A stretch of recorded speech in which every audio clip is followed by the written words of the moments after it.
Oh, muntik na kitang di makilala dyan sa mukha mo. Para kang nakagat ng bubuyog ah. Ginagago mo ba ako pare?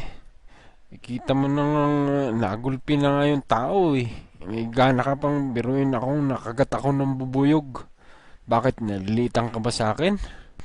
Oo nga naman pare. Nakita mo nang namagamok ka eh. Ayusin mo tanong mo. O sige.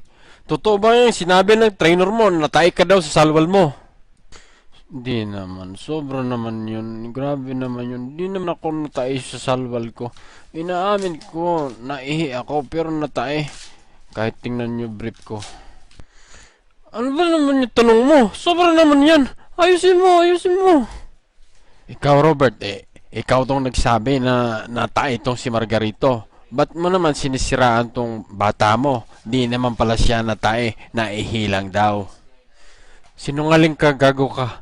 Wala akong sinabi na natay siya sa salwal. Tayo tayo dyan.